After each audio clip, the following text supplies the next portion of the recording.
सदगुरु भगवान की जय। पूर्ण समर्पण जो है वह जो है 3 शरीरों से होता है। ये 3 शरीर है, स्थूल शरीर, सूक्ष्म शरीर और कारण शरीर। तो अनन्य भक्ति की जब बात आती है तब तीनों शरीरों का समर्पण आता है। जब तीनों शरीरों से समर्पण होता है तभी वो अनन्य भक्ति होती है ना। स्थूल शरीर, सूक्ष्म शरीर और कारण शरीर। स्थूल शरीर जो ये देख रहे हैं, नमस्कार आप कर रहे हैं, साष्टांग प्रणाम कर रहे हैं, ये जो हुआ ये स्थूल शरीर से हुआ। और संसार में जो आप कार्य करते हैं, जो भी कार्य आप संसार में कर रहे हैं वो स्थूल शरीर से कर रहे हैं। तो जब हम कार्य स्थूल शरीर से कर रहे हैं और यह सोच के कर रहे हैं कि हम भगवान का कार्य कर रहे हैं, तो पहला पॉइंट है भगवान के लिए कर्म करना, अर्थात स्थूल शरीर से भगवान के परायण होना। समर्पण का पहला पॉइंट है कि हम जो है स्थूल शरीर से जो कुछ भी कर रहे हैं वो यह समझे कि हम भगवान का कार्य कर रहे हैं। नमस्कार भी कर रहे हैं तो उस प्रभु को ही, साष्टांग कर रहे हैं उस प्रभु को ही कर रहे हैं। चाहे आप गुरु के लिए कर रहे हो लेकिन उन गुरु के अंदर भी उस परमात्मा को ही आपको देखना है। तो 3 शरीरों का समर्पण। स्थूल शरीर से क्या हुआ? पहला पॉइंट है कि भगवान के लिए कार्य करना, अर्थात स्थूल शरीर से परायण होना। अब यहाँ पर शब्द आता है परायण। परायण का अर्थ है संपूर्ण रूपे समर्पण, अपना कुछ न रह जाना, अपने को भगवान से अलग नहीं मानना, अपने को भगवान का अंश मानना, भगवान का अंश ही मानना है अपने आप को, क्योंकि हम भगवान के अंश हैं। तो हमें जो है परमात्मा से परायण का अर्थ है कि हमें अपने को अलग नहीं मानना है और समर्पण है कि हम जो कुछ भी कर रहे हैं, जो कुछ भी क्रिया कर रहे हैं वो प्रभु के लिए कर रहे हैं। नमस्कार कर रहे हैं तभी, संसार का कोई कार्य कर रहे हैं तभी, उनके परायण होना, अर्थात अपना कोई बल न रह जाना,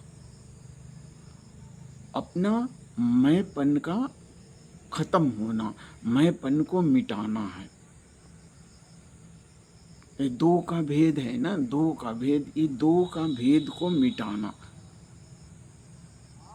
मैं अलग और परमात्मा अलग, इस भाव जहाँ मिट जाता है, सारा कार्य परमात्मा के लिए, सब कुछ अपने को परमात्मा से अलग न मानना, और जो कुछ भी क्रिया हो रही है वो सब कुछ उनके लिए। ये स्थूल शरीर से हुआ। और सूक्ष्म शरीर से क्या हुआ? भगवान के परायण होना, अर्थात सूक्ष्म तथा कारण शरीर से भगवान के परायण होना। अब सूक्ष्म शरीर क्या है? सूक्ष्म शरीर में आता है पंच महाभूत, कर्म इंद्रियां, ज्ञान इंद्रियां और मन और बुद्धि। ये 17 तत्व हैं जो आते हैं सूक्ष्म शरीर के अंदर। जैसे आप जाप कर रहे हैं तो जाप कर रहे हैं, भगवान का स्मरण कर रहे हैं, परमात्मा का स्मरण कर रहे हैं, तो आप सूक्ष्म शरीर से कर रहे हैं, सूक्ष्म शरीर से कर रहे हैं ये। तो सूक्ष्म शरीर का समर्पण,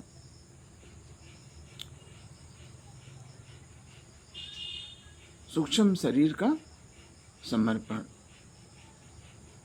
और तीसरा क्या है? भगवान का प्रेमी भगत होना, अर्थात स्वयं से भगवान के परायण होना, अपने मैंपन को समर्पित कर देना।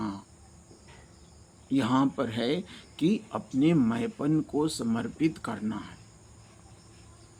मैं और प्रभु अलग रह जाएंगे ना तो भेद रह जाएगा, और भेद में क्या है, मुक्ति नहीं है। मैं अलग हूँ, जीव अलग है, प्रभु अलग है, नहीं, जीव भी प्रभु का ही अंश है, हम भी प्रभु का ही अंश है। ये भाव रहना चाहिए। हम प्रभु से अलग नहीं है, ये जो भाव होगा तो ही मुक्ति या मोक्ष होता है। तो सब कुछ समर्पण करना, स्थूल शरीर से समर्पण कर दिए, अब सूक्ष्म शरीर से समर्पण कर दिया। राम नाम मणि दीप धरो, जी देहरी द्वार, तुलसी भीतर बाहिरो, जो चाहसी उजियार। कहते हैं कि जो अंदर और बाहर उजाला चाहते हैं, अर्थात सुख चाहते हैं, अंदर आनंद और बाहर संसार में सुख चाहते हैं, उनके जीवा पर, उनके ओठों पर परमात्मा का नाम रहना चाहिए।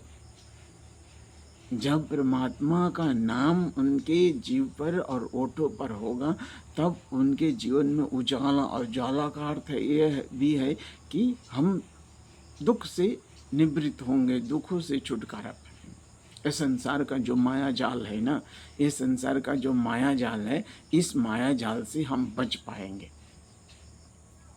और उसको बचने के लिए हमारे जीवा पर, हमारे ओठों पर उस परमात्मा का सुमिरन हमेशा चलता न, सतत सुमिरन बोलते हैं, उनके पारायण, अनन्य चिंतन होना। तो तीसरा है कि अपने मैंपन का समर्पण कर देना, बस वही है, उनके सिवा और कुछ नहीं है। मत प्रत्रम नान्यम किंचित धनंजय, परमात्मा के सिवाय कुछ नहीं है, सब कुछ वही है। ये भाव, मैंपन का समर्पण, स्वयं से परायण होना।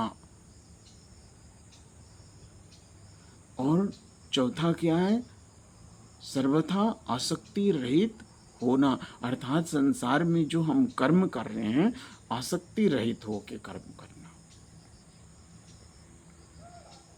आसक्ति रहित, जब तक हम आसक्ति रहित होकर कर्म नहीं करेंगे, तब तक क्या होगा कि हमारे ऊपर वो कर्म का बंधन पड़ता रहेगा। और हम भजन तो कर रहे हैं, लेकिन हमारे ऊपर में क्या है कि कर्म का भी बंधन पड़ रहा है। तो कर्म बंधन से मुक्त होने के लिए आसक्ति रहित कर्म होना। लेकिन कर्म कर रहे हैं, बस मेरा कर्म करना कर्तव्य है, फर्ज है मेरा, अधिकार भी नहीं कहो, फर्ज है मेरा कर्तव्य है, इसलिए मैं कर्म कर रहा हूँ। और ये कर्म भी मैं नहीं कर रहा हूँ, वो परमात्मा ही करवा रहे हैं मेरे द्वारा। मैं तो एक यंत्र मात्र हूँ, और करवाने वाले वह प्रभु ही हैं। तब यहाँ पर पूर्ण समर्पण होगा। तो करवाने वाले प्रभु ही, यह सोच करके हमें कार्य करना है। तो यह सोच के जब हम कार्य करेंगे तो उसमें होगा कि समर्पण होगा, और फिर प्रारब्ध हमारे नहीं बने, कर्म का बंधन नहीं हम पर पड़ेगा, कर्म बंधन से हम मुक्त होंगे। तो सर्वथा हमेशा आसक्ति रहित होकर के कर्म करने हैं, और प्राणी मात्र के साथ वैर भाव से रहित होना। और जितने भी प्राणी हैं इस जगत में, उनके साथ हमारा मित्रवत व्यवहार होना चाहिए, वैरभाव वाला व्यवहार नहीं होना चाहिए, मित्रवत व्यवहार होना चाहिए। अर्थात सबको जीने का अधिकार है, और सबको जीने का पूरा अधिकार है। इसलिए हमें किसी भी जीव को जीव हिंसा नहीं करना चाहिए, किसी भी जीव को हमें सताना नहीं चाहिए, उनको स्वतंत्र रहने देना चाहिए। वो अपने जीवन को अच्छी तरह से जी, जैसा चाहे वैसा जी।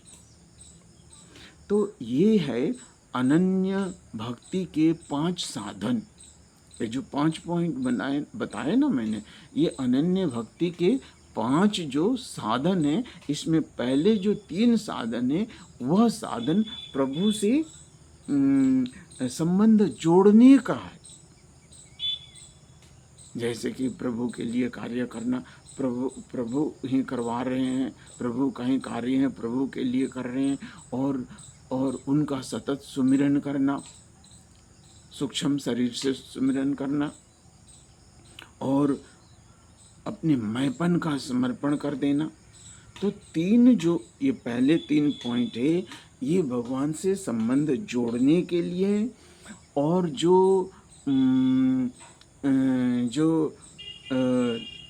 ये चौथा और 5वां पॉइंट है, ये संसार से संबंध तोड़ने के लिए। क्योंकि जब तक हम संसार से संबंध नहीं तोड़ेंगे, तब तक क्या होगा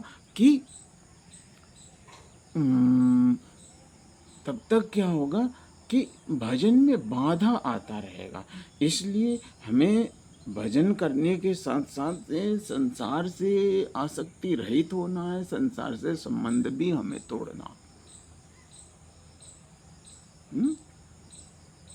ये माया का संसार है ना, संसार एक स्वप्न की तरह है। एक सोया हुआ व्यक्ति ही इसे सच मानता है। जो अज्ञानता में है, जो सोया हुआ है, वही संसार को सच मान रहा है। नहीं तो वास्तव में यह जो संसार है, एक सपने की तरह है, इसका अस्तित्व नहीं है। साधक की दृष्टि, सिद्ध की दृष्टि में संसार का अस्तित्व नहीं है, लेकिन साधक की दृष्टि में संसार का अस्तित्व है। इसलिए साधक को हमेशा जागरूक और साक्षी भाव में रहना चाहिए। जब तक हम जागरूक नहीं रहेंगे, साक्षी भाव में नहीं रहेंगे, तब तक नहीं होगा। इसलिए हमें जागरूक और साक्षी भाव में रहना है। तो 3 पॉइंट तो संबंध जोड़ने के लिए, और दूसरा 2 पॉइंट है संसार से संबंध तोड़ने के लिए है। तो संसार एक सपने की तरह, कबीरदास जी कहते हैं ना, सुखिया सब संसार है, खाए और सोए, दुखिया दास कबीर है, जागे और रोए। तो भजन जो होता है ना, सुख में भी नहीं होता है, और भजन जो होता है वो दुख में भी नहीं होता। और सुख और दुख से संबंधित जो भोजन होता है, या सुख और दुख के कारण जो हम कि हमारा बहुत अच्छा चल रहा है इसलिए भगवान का भजन करो, या हम दुखी हो गए, हमारे ऊपर कोई विपदा आ गई इसलिए भगवान, तो ये जो समझ के जो लोग भजन करते हैं, ये भजन जो होता है अस्थाई नहीं रहता। क्योंकि प्रतिकूलता आ गई तो उसमें खुश रह कर, और अनुकूलता में खुश रहते हैं, प्रतिकूलता में दुखी हो जाते हैं, तो छूट जाता है। इसलिए जो ज्ञान से, अर्थात जो समझदारी से भजन करते हैं, वही भजन सतत चलने वाला होता है, निरंतर चलने वाला होता है। कि एक परमात्मा ही सत्य है, बाकी जगत जो है वो असत्य है, असत्य नहीं है, तो निरंतर परिवर्तन होने वाला है। ये समझ करके कि जगत जो है वह निरंतर परिवर्तन होने वाला है, जगत जो है वह परिवर्तन होने वाला है। यह समझ करके, इस ज्ञान से जब हम भजन करते हैं, वो भजन निरंतर चलने वाला होता है, लास्टिंग करने वाला होता है। नहीं तो सुख और दुख से जो प्रभावित है, अनुकूलता प्रतिकूलता से जो प्रभावित होकर हम करते हैं, वह भजन अस्थाई नहीं होता है, निरंतर चलने वाला नहीं होता है। क्योंकि समय बदलने के साथ हम उसमें सुखी और दुखी होते रहते हैं। तो सबसे पहली चीज़ ये कि ज्ञान से हमें अपनी दृष्टि को बदलनी पड़ेगी। ज्ञान से पहले दृष्टि को बदलनी पड़ेगी, क्योंकि साधना तो धीरे धीरे होती है, साधना का क्रम धीरे धीरे चलता है। पहले हमें अपनी दृष्टि बदलनी पड़ेगी, और दृष्टि बदलेगी तब तब जो होगा, जब दृष्टि बदलेगी तब जो होगा हमारा अंदर से परिवर्तन होगा कि सब में वही प्रभु हैं, सर्वत्र उसी वही प्रभु हैं, सब में उसी को देखना, एक प्रभु को ही सब में देखना। जब तक हम ज्ञान का दृष्टि को नहीं बदलेंगे ना, तब तक अंदर से बदलाव नहीं होगा, और जब से अंदर से भी नहीं बदलाव होगा तो दृष्टि नहीं बदलेगी। तो संसार एक सपने की तरह है, और इसलिए मिथ्या भी है, मतलब परिवर्तन होने वाला है। यह समझ करके, यह जान करके परमात्मा ही सत्य है, एक हमेशा साथ रहने वाले वही हैं, यह समझ करके जब हम भजन करते हैं, अब देखो जितने भी प्राणी हैं सब में वही परमात्मा है, गाय में भी वही है, कुत्ते में भी वही है। जब हम भोजन करते हैं, दृष्टि और व्यवहार, दृष्टि और व्यवहार, दृष्टि हमारी एक, दृष्टि का अर्थ है कि हम सब में परमात्मा को देखें, गाय में भी, कुत्ता में भी, स्वर में भी, इंसान में भी, सबको परमात्मा है, ये दृष्टि है। लेकिन व्यवहार में अलग अलग होगा। हम गाय का दूध पीते हैं लेकिन कुतिया का नहीं पीते हैं। लेकिन हम जब सेवा करने जाएंगे तो गाय में भी वही परमात्मा देखेंगे और कुत्ता में भी वही परमात्मा। रोटी जब खिलानी है तो हम गाय को भी खिला देंगे और कुत्ते को भी खिलाने में भेद नहीं करेंगे। सेवा में कोई भेद नहीं होगा, सेवा हम एक जैसा ही सबकी करेंगे।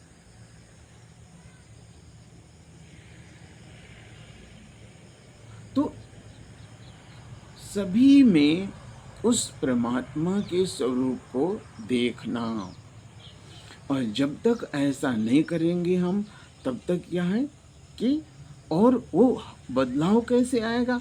बदलाव आवेगा हमारे अंदर जब हम निरंतर सुमिरन। देखो एक चीज है जो मूल है, ये जो कुछ भी मैंने अभी बताया उसका एक ही सार है कि प्रभु के चरणों में हमारा समर्पण हो। मन, बुद्धि, शरीर, सबसे, स्थूल शरीर से, सूक्ष्म शरीर से, मन से, बुद्धि से, सबसे उस परमात्मा के चरणों में हमारा प्रीति जगे। मुख्य उद्देश्य यही है कि हमारी परमात्मा के चरणों में प्रीति हो। ये सारे चर्चा का, ये वेद पुराण जो भी हम पढ़ते हैं, सत्संग सुनते हैं, या जो भी हम कर रहे हैं क्रिया, आध्यात्मिक क्रिया कर रहे हैं हम, वो स्वाध्याय हो, सत्संग हो, भजन हो, कीर्तन हो, उसका एक ही उद्देश्य है कि परमात्मा के चरणों में हमारी प्रीति जगे, परमात्मा के चरणों में हमारी प्रीति हो। यही मुख्य उद्देश्य है, और इस उद्देश्य को ही लेकर के हम जो होते हैं ये सारी क्रियाकलाप करते हैं, ये सारी क्रियाएं करते हैं, और जो इसका उद्देश्य यही है कि एक प्रभु के चरणों में हमारी प्रीति हो। प्रीति हो, मुख्य उद्देश्य यही है। और इसके लिए ही तो सेवक है, सेवा जो है सबसे उत्तम और श्रेष्ठ है। सिया राम मैं सब जग जानी, करहूँ प्रणाम जोड़ जुग पाड़ी। सब संसार को एक सिया राम मैं समझना, उसी प्रभु, ये प्रभु ही अपने आप को संसार में विस्तारित कर रखे हैं। प्रभु ही स्वयं को अपने आप जड़ और चेतन और सूक्ष्म सब में प्रसारित अपने आप को कर रखे हैं, और अपने आप में प्रभु ही खेल रहे हैं। वो जीवों के रूप में प्रभु ही हैं, उनके सिवाय कुछ नहीं है। वही सब लीला जो है, ये लीला बोलते हैं ना, लीला उन्हीं की लीला, सब में वही, जड़ चेतन सब उन्हीं का स्थूल रूप है, सूक्ष्म रूप है, कारण रूप है। कारण शरीर है ना, कारण क्या है? प्रारब्ध। जो कारण शरीर है ना, प्रारब्ध या प्रारब्ध से बना। प्रारब्ध क्या है? जो हमारे संचित कर्म थे, जो संचित कर्म थे, उन संचित कर्मों से उठा करके यह शरीर बनाया गया। तो कारण शरीर से भी समर्पण। कारण शरीर से समर्पण कैसे हुआ? जैसे कि हम कारण शरीर का समर्पण हुआ कि जो कुछ भी हमारे साथ हो रहा है, सुख मिल रहा है, दुख मिल रहा है, कोई भी अनुकूलता प्रतिकूलता जो भी आ रही है, उसको उसमें सम रहना, उसको मान लेना कि ये हमारे कर्मों का ही फल है और ये प्रभु की कृपा ही है हम पर। ये प्रभु की कृपा हम पर है, ये ऐसा समझ लेना। जो भी हमारे साथ हो रहा, मान लो कि हम कुछ अच्छा कर रहे हैं लेकिन हमारे साथ बुरा हो रहा है, तो भी उसमें हमें समर्पण भाव, समभाव ही रखना है। क्योंकि वो जो कुछ भी हो रहा है हमारे साथ, वो हमारे कर्मों का ही फल है। तो ये कारण शरीर से भी समर्पण। कारण शरीर से समर्पण कि अगर हम अच्छा भी कर रहे हैं और हमारे साथ बुरा हो रहा है, तब भी हमें सम रहना चाहिए। उसमें हमें विचलित नहीं होना चाहिए, उसमें हमें दुखी नहीं होना चाहिए। और अगर हमारे साथ कुछ अच्छा घटित हो रहा है तो उसमें भी अति उत्साह नहीं होना चाहिए, अति उत्साहित नहीं होना चाहिए। हमें उसमें भी हमें सम रहना चाहिए। क्योंकि ये जो कुछ भी हो वो हमारे ही कर्मों के फल है। तो कारण शरीर से भी समर्पण। जब ये स्थूल शरीर, सूक्ष्म शरीर और कारण शरीर, ये तीनों से समर्पण हो गया, यही पूर्ण समर्पण है। और ये अनन्य भक्ति के 5 साधन हैं, जो 3 तो संबंध जोड़ने के लिए प्रभु से। हम प्रभु का हमेशा भजन करें, प्रभु से अपने आप को अलग ना माने, और मन, बुद्धि, मन, कर्म, वचन सबसे समर्पण। और संसार में जब रहते हैं तो आसक्ति रहित कर्म करे, बिना बैर भाव का कर्म करे, बिना बैर भाव रहित कर्म करे। तो ये जो है कि आपको आध्यात्मिक प्रगति की तरफ ले जाएगा। ये जो भाव, ये जो समर्पण है आपका, ये जो समर्पण, इस तरह का जो समर्पण होता है, ये आपको आपकी आध्यात्मिक उन्नति कराएगा और आपकी साधना में, जप में आपका रुचि बढ़ेगा, मन लगेगा उसमें। वो सात्विक भाव होंगे ना आपके, सबके साथ व्यवहार अच्छा होगा ना, और किसी को दोष नहीं देना है, किसी को दोष नहीं देना। और जो कुछ भी आपके साथ हो रहा है वो आपके कर्म ही, तो आपके साथ वो हो जाएगा।